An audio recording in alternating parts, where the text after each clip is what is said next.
Okay, അപ്പോൾ ഒരുപാട് മലയാള സിനിമകളും എന്താണ് തമിഴ് സിനിമകളും ഇംഗ്ലീഷ് സിനിമകളും ഒക്കെ കാണുന്ന ആളാണ് ജോ അല്ലേ?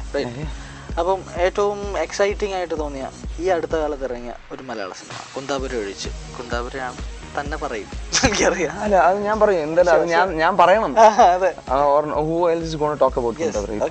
അപ്പം അതല്ലാതെ ഇപ്പം എക്സൈറ്റഡ് ആയിട്ട് മലയാളത്തിൽ എനിക്ക് തോന്നിയ ഒരു പടം, എനിക്ക് 10:30 ലോക്കൽ കോൾ എന്ന് പറഞ്ഞ ഒരു മൂവി ഉണ്ടായിരുന്നു. അത് അധികം ശ്രദ്ധിക്കപ്പെടാതെ പോയൊരു സബ്ജക്റ്റ് ആയിരുന്നു. ബട്ട് പെർഫെക്റ്റ് സ്ക്രിപ്റ്റിംഗ് ആയിരുന്നു. ഞാൻ ഈ ലെഫ്റ്റ് എനിക്ക് കാണാൻ പറ്റിയില്ല ഒബ്വിയസ്ലി, നല്ല പടമാണെന്ന് ഞാൻ കേട്ടു. പക്ഷെ എനിക്കെന്തോ പേഴ്സണലി ആ 10:30 ലോക്കൽ കോൾ നല്ല സസ്പെൻസ് മൂവി ആയിരുന്നു. പക്ഷെ അത് ശരിക്കും അതിന് സസ്പെൻസ് അവർ കീപ്പ് ചെയ്ത് എൻ്റെ വരെ. It's A good movie. ഞാനിപ്പം കണ്ട ഈ അടുത്ത കാലത്ത് കണ്ട പടങ്ങളിൽ. ഓക്കെ, മലയാള സിനിമ നമ്മളിപ്പം കംപ്ലീറ്റ് പറഞ്ഞു കഴിഞ്ഞാൽ വീണ്ടും കാണാൻ ആഗ്രഹിക്കുന്ന ഒട്ടനവധി സിനിമകളുണ്ട്. അതായത് എല്ലാ ജനറേഷനും ഒരുപോലെ സാറ്റിസ്ഫൈ ചെയ്യുന്ന സിനിമകൾ. ആ കാറ്റഗറി ദേവാസുരം. ഓക്കെ, അപ്പോൾ എക്സൈറ്റിംഗ് ആക്ടർ മലയാളത്തിൽ എക്സൈറ്റിംഗ് ആക്ടർ, ഇൻസ്പയർ ചെയ്ത അല്ല, ഒബ്വിയസ്ലി ഞാൻ എല്ലാ ആക്ടേഴ്സിന്റെ കൂടെയും വർക്ക് ചെയ്തിട്ടുണ്ട്. എല്ലാ സൂപ്പർ സ്റ്റാർസിന്റെയും ചെറുപ്പകാലം ചെയ്തിട്ടുണ്ട്, അവരുടെ കൂടെയും ഞാൻ അഭിനയിച്ചിട്ടുണ്ട്. അപ്പം എക്സൈറ്റിംഗ് ആക്ടർ എന്ന് പറയല്ല, എനിക്ക് ഓരോ ആക്ടേഴ്സിന്റെ കൂടെ വർക്ക് ചെയ്യുന്ന സമയത്തും ഓരോ എക്സ്പീരിയൻസ് ആയിരുന്നു. കാരണം ഇപ്പം എന്നോട് പലരും ചോദിക്കാറുണ്ട് ഇനി ആക്ടിങ് സ്കൂൾസ്, ഞാൻ ഈ സ്കൂളുകളെ കൂടെയായിരുന്നു ഞാൻ അഭിനയിച്ച് വന്നത്. അപ്പം അങ്ങനെ പ്രത്യേകിച്ചൊരു സ്കൂളിൽ ഞാൻ പോയില്ല. അപ്പം എനിക്ക് പലതും, ഇപ്പം മമ്മൂക്കയാണെങ്കിൽ മമ്മൂക്കയുടെ കൂടെ നിൽക്കുന്ന സമയത്ത് പുള്ളിയുടെ ഡയലോഗ് ഡെലിവറി പാറ്റേൺ, അത് പിന്നെ സുരേഷ് ഏട്ടനാണെങ്കിൽ എല്ലാവർക്കും ഓരോ ഡിഫറെൻറ്റ് വേ ഓഫ്. അപ്പം എല്ലാം നമുക്ക് കണ്ടുപിടിക്കാൻ പറ്റാവുന്ന ഒരു കാലഘട്ടമായിരുന്നു. ഞാൻ ഒബ്വിയസ്ലി പണ്ടും ഈ പറയണം പഠിപ്പ് വളരെ വീക്കായിരുന്നെങ്കിലും, I was not that weak, പക്ഷേ അത്ര സീരിയസ് ആയിരുന്നില്ലെങ്കിലും മൂവിനോടുള്ളൊരു ഫാസിനേഷൻ എനിക്ക് അന്നേ. അതാണ് ഞാൻ ചോദിക്കാൻ, കാരണം എപ്പോഴാണ് തിരിച്ചറിഞ്ഞത് എൻ്റെ പ്ലാറ്റ്ഫോം സിനിമയാണെന്ന് തിരിച്ചറിഞ്ഞത്? എൻ്റെ പ്ലാറ്റ്ഫോം സിനിമയാണെന്ന് തിരിച്ചറിഞ്ഞ് ഞാനൊരു 2 years ഒരു ഫ്യൂച്ചർ ജനറാലി എന്ന് പറഞ്ഞ കമ്പനിയിൽ വർക്ക് ചെയ്തു. ലൈക്ക് അക്കൗണ്ട്സ് ഡിപ്പാർട്ട്മെൻറ്റായിരുന്നു. ഇറ്റ് വാസ് ലൈക്ക്, കാരണം നമ്മൾ റെഗുലർ കാണുന്ന ഫയലുകൾ, നമ്മൾ റെഗുലർ കാണുന്ന ഒരേ നമ്മൾ രാവിലെ ഒരു 9:30 when we coming to the office, നമ്മൾ 5:30 ആണ് ഓഫീസ് ടൈം എന്ന് പറഞ്ഞാലും public companies, private companies you can understand. അപ്പോൾ 7:30 സ്ട്രെച്ച് ചെയ്തിട്ട് നമുക്ക് ഒന്നുമില്ല ചെയ്യാൻ, വേറെ ആക്ടിവിറ്റീസോ അങ്ങനത്തെ കാര്യങ്ങളോ. നമ്മളിപ്പം സിനിമ, ആ കാലഘട്ടത്തിൽ സിനിമ ഞാൻ അറിയുന്നത് പോസ്റ്റേഴ്സിലൂടെ മാത്രമാണ്. രാവിലെ വീട്ടിൽ നിന്ന് ഓഫീസിൽ വരുമ്പോൾ തിരിച്ച് ഓഫീസ് കഴിഞ്ഞ് വീട്ടിലേക്ക് പോകുമ്പോഴും റോഡ് സൈഡിൽ കാണുന്ന പോസ്റ്റേഴ്സ് മാത്രമേ എൻ്റെ സിനിമ കാണാൻ പോകേണ്ടത്. അപ്പാർട്ട് ഫ്രം ദ ചാനൽസോ അല്ലെങ്കിൽ നമ്മൾ വേറെ ഒരു ഇൻ്റർവ്യൂസോ അങ്ങനത്തെ കാര്യങ്ങളൊന്നും എനിക്ക് കാണാൻ പറ്റാത്തൊരു ടൈം ഉണ്ടായിരുന്നു. അപ്പോൾ അത് എന്നെ സംബന്ധിച്ചിടത്തോളം ഭയങ്കര സഫിക്കേറ്റിംഗ് ആയിരുന്നു. അങ്ങനെ ആ സമയത്താണ് എനിക്ക് മെട്രോ 2 വർഷം ഒബ്വിയസ്ലി, കാരണം അത് പേഴ്സണലി കുറച്ച് റീസൺസും ഉണ്ടായിരുന്നു ഞാൻ. അപ്പം പിന്നീട് ഈ മെട്രോ എന്ന് പറഞ്ഞൊരു പടം വന്നു. അപ്പോൾ ഞാൻ ലീവ് ചോദിച്ചപ്പോൾ sir no I cannot give, കാരണം ഞാൻ ലീവ് എടുക്കാതിരുന്നു കുറേയൊക്കെ. പിന്നെ 30 days കണ്ടിന്യൂസ് ലീവ് കിട്ടാൻ വേണ്ടി ഞാൻ ട്രൈ ചെയ്തു, പക്ഷേ ദേരിഡിൻ. അപ്പോൾ ഹോളിഡേയ്സ് വന്ന സമയത്ത്, അപ്പോൾ ഹോളിഡേയ്സ് വന്നപ്പോൾ ഒന്നെങ്കിൽ നീ പടം ഉപേക്ഷിക്കുക അല്ലെങ്കിൽ ജോലി ഉപേക്ഷിക്കുക എന്ന് പറഞ്ഞു. അപ്പം പക്ഷേ എനിക്ക് ഹോളിഡേയ്സ് എന്ന് പറഞ്ഞ പടം മാത്രമേ എൻ്റെ മുന്നിൽ ഉണ്ടായിരുന്നു ആ സമയത്ത്. അപ്പം ഞാനത് അങ്ങനെ റിസ്ക് എടുക്കണമെന്ന് ഞാൻ കുറേ ചിന്തിച്ചുകൊണ്ടിരിക്കുമ്പോഴാണ് മെട്രോ എന്ന് പറഞ്ഞ പടത്തിന് ഓഫർ വന്നത്. അപ്പോൾ I thought yes I M quitting. ഞാൻ സാറിനോട് പറഞ്ഞു, സാർ ഞാൻ റിസൈൻ ഇതെൻ്റെ രാജ്യം. ശരി, അപ്പോൾ ഈ ചോയ്സ്, നമ്മളിപ്പോൾ ഒരു ലൈഫിലൊരു ചോയ്സ് എടുത്തു കഴിഞ്ഞു, ഇനി നല്ല നല്ല സിനിമകൾ ചെയ്യുക അല്ല, എന്നെ സംബന്ധിച്ചിടത്തോളം നല്ല നല്ല പടങ്ങൾ ചെയ്യുക, അല്ലെങ്കിൽ ഇൻ ടു ദ ഇൻഡസ്ട്രി, ഇപ്പം നമ്മൾ പടങ്ങൾ ചെയ്യുക, അല്ലെങ്കിൽ നല്ല പടങ്ങളുടെ ഭാഗമാവുക. എനിക്ക് എന്താ പറയുക, എപ്പോഴും ഞാൻ ജോയേട്ടനെ സംബന്ധിച്ചിടത്തോളം പുള്ളിയുടെ അടുത്ത പടം almost we are fixing it area 4 എന്നാണ് പേരിട്ടിരിക്കുന്നത്. ഇറ്റ്സ് ഇൻ സ്പൈത്തറിൽ. അതാണ് നെക്സ്റ്റ് മൂവി. അപ്പം ഇൻ ടു മൂവീസ് തന്നെ നമുക്ക് സീരിയസ് ആയിട്ട് ഈ ഹീറോ പടങ്ങൾ അല്ലെങ്കിൽ സോളോ ഹീറോ മൂവീസ് മാത്രമല്ല, നമുക്ക് നല്ല ക്യാരക്ടേഴ്സ് ഉള്ള, ഫോർ എക്സാമ്പിൾ ഒരു 4-5 സീനാണെങ്കിലും വളരെ റിലവൻ്റ് ആയിട്ടുള്ളൊരു ക്യാരക്ടർ. ഇപ്പോൾ ഡോക്ടർ ലെവൽ പറയുകയാണെങ്കിൽ എനിക്ക് 2 സീനേ ഉണ്ടായിരുന്നു.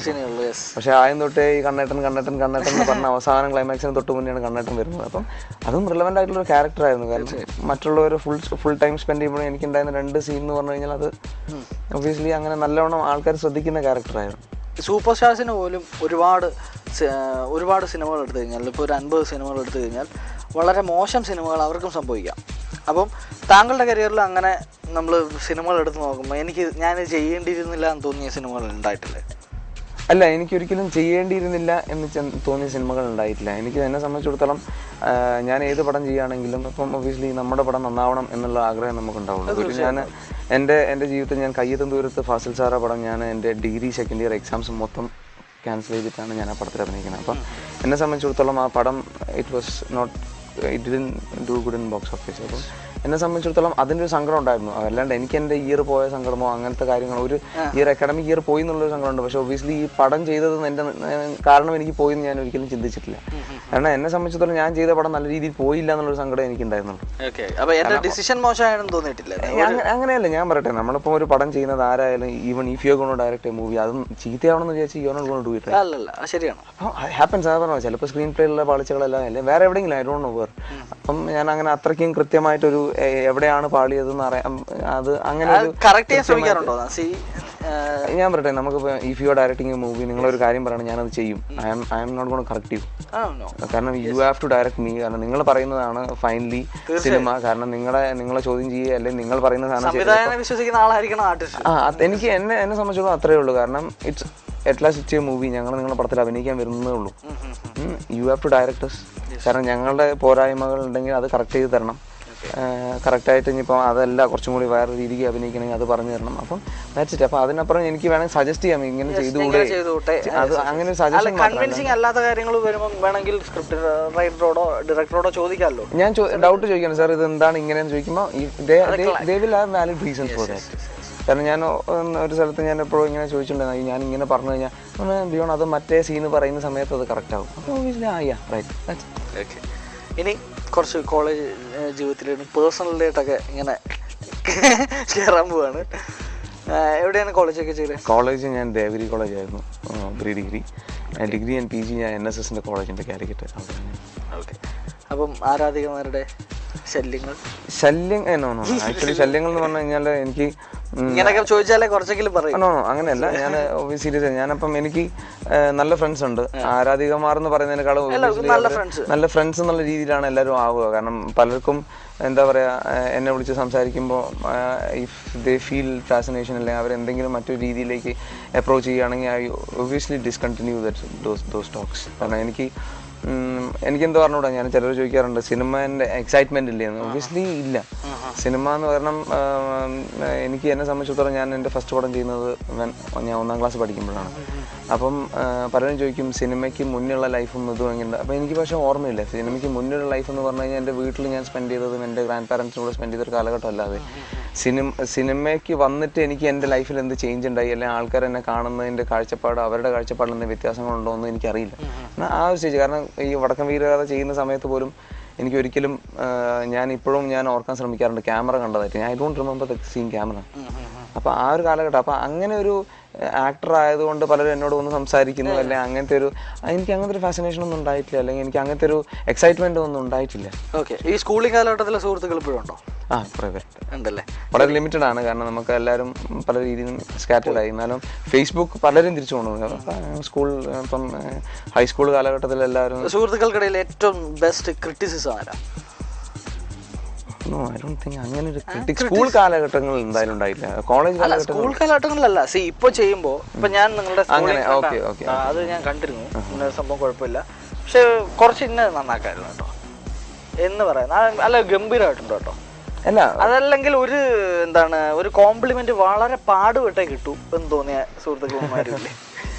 അല്ല, ഞാൻ പറഞ്ഞു എനിക്കങ്ങനെ ലിമിറ്റഡ് ഗ്രൂപ്പ് ഓഫ് ഫ്രണ്ട്സേ ഉള്ളൂ. അപ്പോൾ എനിക്ക് ഈ കോംപ്ലിമെന്റ് കിട്ടുക എന്ന് പറഞ്ഞാൽ എൻ്റെ ക്ലോസ് ഫ്രണ്ട്സിൻ്റെ അടുത്തും കോംപ്ലിമെന്റ് കിട്ടാൻ എനിക്ക് ഭയങ്കര ബുദ്ധിമുട്ടാണ്.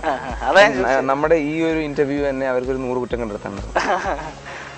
നീ അങ്ങനെ പറയാൻ പാടില്ലായിരുന്നു, നീ ഇങ്ങനെ സംസാരിക്കണമായിരുന്നു, നീ സംസാരിക്കുമ്പോൾ ശ്രദ്ധിക്കണം, ഗ്രാമർ ശരിയല്ല, അത് ശരിയല്ല, ഇത് ശരിയല്ല. They will have lot of complaints. അപ്പം ഒബ്വിയസ്ലി പെർഫെക്റ്റ് ആവാൻ വേണ്ടിയിട്ടാണ്. അപ്പം I take it in A positive sense. എൻ്റെ ഫ്രണ്ട്സ് ഒരുവിധം എൻ്റെ friends I married actually. My wife is Mintu. അവളാണ് എൻ്റെ ഏറ്റവും വലിയ ക്രിട്ടിക്. ഒരു പടം അവൾക്ക് സാറ്റിസ്ഫൈഡ്. അപ്പം അതങ്ങനെ പറ്റിയ ശരിയല്ല. ഞാൻ പറഞ്ഞു, മിൻറ്റു പ്ലീസ് എന്തെങ്കിലും ഒരു നല്ല കാര്യം പറയാം പ്ലീസ്, എനിക്ക് സന്തോഷിക്കാൻ വേണ്ടിയിട്ടാണ് പറയുന്നത്. അപ്പോൾ അങ്ങനെ ക്രിട്ടിക്സ് ആണ് എനിക്ക് ഒരുവിധം. കാരണം ഞാനിപ്പം എന്തെങ്കിലും ഇന്റർവ്യൂസ് ഒക്കെ ലൈവ് ഒക്കെ പോയി കഴിഞ്ഞാൽ അപ്പം തന്നെ എനിക്ക് മെസ്സേജ് വരും, ദാറ്റ് വാസ് ഗുഡ്, പക്ഷേ മറ്റേ പറഞ്ഞത് ശരിയില്ല. അങ്ങനെ മെസ്സേജ് ഇങ്ങനെ വന്നുകൊണ്ടിരിക്കും എൻ്റെ friends, close friends. Okay. Mintu എങ്ങനെയാണ്? ലവ് മാരേജ് ആയിരുന്നു? ഓക്കെ. കോളേജ് ജൂനിയർ ആയിരുന്നു. ഇപ്പം നിങ്ങളുടെ ഫാമിലി എവിടെയാണ്? കാലിക്കറ്റാണ്. ഞാൻ കാലിക്കറ്റ് സെറ്റിലാണ്.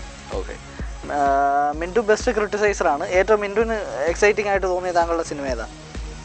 ഒരു ഇത്തിരിയെങ്കിലും കൊള്ളാം കേട്ടോ എന്ന് എനിക്ക് തോന്നുന്നു. ലാസ്റ്റ് ബെഞ്ചിൽ എൻ്റെ ക്യാരക്ടർ ഇഷ്ടപ്പെട്ടിരുന്നു. ലാസ്റ്റ് ബെഞ്ചിൽ എൻ്റെ ക്യാരക്ടർ അത് നല്ലൊരു ആ ഒരു ക്യാരക്ടറിൻ്റെ ഗ്രാഫ് എനിക്ക് മെയിൻറ്റെയിൻ ചെയ്യാൻ പറ്റി. പുള്ളിക്കാരത്തി പക്ഷേ പടങ്ങളൊന്നും അങ്ങനെ ഭയങ്കര ഫോളോ ചെയ്യുന്നതൊന്നുമല്ല, പക്ഷേ നല്ല പടങ്ങൾ എപ്പോഴും കാണും. ഒന്നെങ്കിലും തിയേറ്ററിൽ വരും എൻ്റെ കൂടെ. ഞാനൊന്നാമത് ഫസ്റ്റ് ഡേ റിലീസ് ഡേ തന്നെ 4-5 പടങ്ങൾ ഒരുമിച്ച് കാണുന്നതാണ് തിയേറ്റേഴ്സ്. അപ്പം ഷീസ് വർക്കിംഗ്. അപ്പം വർക്ക് കഴിഞ്ഞുള്ള അവസാനത്തെ 2 ഷോസ് 6 മണിക്ക് ശേഷമുള്ള 2 ഷോക്ക് അധികം ഞങ്ങൾ 2 പേരും ഒരുമിച്ച് പോയി കാണാറുണ്ട്. പടങ്ങൾ കാണും നല്ലോണം, പക്ഷേ പടത്തെ ടോട്ടലി ഇൻറ്റു മൂവീസ് ഒന്നുമല്ല ലവ് മൂവീസ്. നല്ല പടങ്ങൾ കാണും. എന്ത് പ്രൊഫഷനാണ് പുള്ളിക്കാരി? വർക്ക് ചെയ്യുന്നു. ഷീസ് ആൻ അഡ്മിൻ, ഒരു എഡ്യൂക്കേഷൻ ഫേം ഉണ്ട് കാലിക്കറ്റിൽ, UIT കമ്പനീസ്. ശരി, നിങ്ങളുടെ പ്രണയകഥ ഒന്ന് ചുരുക്കി പറഞ്ഞേ കേൾക്കട്ടെ. ചുരുക്കി പറഞ്ഞു കഴിഞ്ഞാൽ ആക്ച്വലി ഷി വാസ് എൻ്റെ നമ്മുടെ കുന്താപുരയിൽ പാട്ട് പാടിയ രോഷ്നി എന്ന് പറഞ്ഞ സിംഗറുണ്ട്. രോഷ്നിയുടെ ഫ്രണ്ടായിരുന്നു. Roshni is my neighbour. അപ്പം അങ്ങനെയാണ് ഞാൻ കാണുന്നത്. പിന്നീട് she was my junior in my college. അപ്പൊ സൗകര്യമായി. പിന്നെ വീട്ടില് ഞാൻ വീട്ടിൽ പറഞ്ഞ സമയത്ത് they were not പെട്ടെന്ന് പ്രിപ്പയർഡ് ആയിരുന്നില്ല, കാരണം they wanted bit more time. അപ്പം ബട്ട് ഇറ്റ് ടുക്ക് ടൈം. ഞാനിപ്പം 2 years കല്യാണം എന്ന സംഭവത്തിലേക്ക് വരുമ്പോഴേ സിനിമാ നടൻ എന്നൊരു ഒറ്റ കാറ്റഗറി വരുമ്പോൾ അത് എന്താണ്, ബാഡ് ഇമ്പാക്റ്റ് ആണോ ഗുഡ് ഇമ്പാക്റ്റ് ആണോ? എനിക്കങ്ങനെ വലിയ പ്രത്യേകിച്ച് അവരുടെ ഫാമിലി, കാരണം മിന്റുയുടെ ഫാമിലി ഒന്നും ഒരിക്കലും ഞാനൊരു ആക്ടറാണ് അതുകൊണ്ട് വേണോ എന്നുള്ള ചോദ്യം ഒന്നും മിന്റുവിനോട് ആരും ചോദിച്ചിട്ടില്ല. അല്ല, പക്ഷെ സുഹൃത്തുക്കൾ പറഞ്ഞിട്ടില്ല ഇങ്ങനെ സോ കോൾഡ് ഇങ്ങനെ ഒരു സാധനം നിലനിൽപ്പുണ്ട് സൊസൈറ്റി എന്ന് പറഞ്ഞിട്ടുണ്ട്. എന്നെ സംബന്ധിച്ചിടത്തോളം ബാധിച്ചിട്ടില്ല. പേഴ്സണൽ കാര്യങ്ങളും പിന്നെ എന്താ ചെറിയൊരു ലവ് സ്റ്റോറി ഒക്കെ പറഞ്ഞു. ബാക്കിയുള്ള പേഴ്സണലിൽ നിന്ന് നമുക്ക് വീണ്ടും കുന്താപുരയിലോട്ട് തന്നെ വരാം. എനിവേ, വളരെ നല്ലൊരു പ്രോജക്റ്റ്, ക്രിട്ടിക്കലി അക്ലൈംഡ് ആയി ഒരു പ്രോജക്റ്റിൽ വർക്ക് ചെയ്യാൻ സാധിച്ചു. അപ്പോൾ ഇനിയും എന്താണ് ഇതേപോലത്തെ ചിത്രങ്ങളിൽ ക്രിട്ടിക്കലി അക്ലൈംഡ് ആവുകയും ബാക്കിയുള്ള എന്താണ് ഒരു കൊമേഴ്ഷ്യൽ വാല്യൂ, വലിയൊരു കൊമേഴ്ഷ്യൽ വാല്യൂ ബിയോണ്ട് ഉണ്ടാവട്ടെ എന്ന് ഞാൻ പ്രാർത്ഥിക്കുന്നു. ഇനി കുന്താപുരയെ പറ്റി നമ്മുടെ പ്രേക്ഷകരോട്. എന്നെ സംബന്ധിച്ചിടത്തോളം കുന്താപുര എന്ന് പറയുന്നത് ശരിക്കും the closest project to my ഹാർട്ടാണ്. അത് എന്തുകൊണ്ടാണ് ചിലപ്പോൾ ഈ 2 കൊല്ലത്തെ ഡ്യൂറേഷൻ എടുത്തുകൊണ്ടായിരിക്കാം. കാരണം ഒരു ദേവരായ സദാശിവമൂർത്തി എന്ന് പറഞ്ഞ ക്യാരക്ടറായിട്ട് 2 കൊല്ലം ജീവിച്ചത് കൊണ്ടായിരിക്കാം ചിലപ്പോൾ ഈ ഒരു ക്യാരക്ടറിനോട് എനിക്കൊരടുപ്പം. പക്ഷേ അതുമാത്രമല്ല, ഈ പടം ഞാൻ പേഴ്സണലി 2 വട്ടം കണ്ടു. എൻ്റെ ഓൺ മൂവീസ് ഞാൻ എൻജോയ് ചെയ്യുന്നത് സാധാരണ കുറവാണ്. കാരണം നമുക്ക് എന്തെങ്കിലും ഒരു ഫോൾസോ ഒരു ഫ്ലോസോ അല്ലെങ്കിൽ എന്തെങ്കിലും ഫോൾസ് നമ്മൾ കാണാം. പക്ഷേ ഈ ഒരു പടത്തിൽ എന്തുകൊണ്ടും അങ്ങനത്തെ പ്രശ്നങ്ങളോ ഒന്നുമില്ല. It's not an award kind of movie, അല്ലെങ്കിൽ ഒരു ക്രിട്ടിക്കൽ അക്ലെയിം മാത്രം കിട്ടുന്നൊരു മൂവിയില്ല. It is totally a commercial movie. ആ പറഞ്ഞിരിക്കുന്ന കാലഘട്ടം, അല്ലെങ്കിൽ ഈ കുന്താപുരം എന്ന് പറഞ്ഞൊരു ഗ്രാമം ഒരു പീരിയോഡിക് കാലഘട്ടത്തിൽ പറഞ്ഞു എന്നുള്ളതേ ഉള്ളൂ. It got love story, love and lost situations ഉണ്ട്. എന്താ പറയുക, ഗ്രാമം നഷ്ടപ്പെട്ടതിനെതിരെ റിവോൾട്ട് ചെയ്യുന്നൊരു ജനവിഭാഗമുണ്ട്. എന്തുകൊണ്ടും നിങ്ങൾ പടം തിയേറ്ററിൽ പോയി കണ്ടു കഴിഞ്ഞാൽ you will love the movie for sure. Thank you. Okay, thank you, Bhaiya. Thank you so much. All the best. Thank you.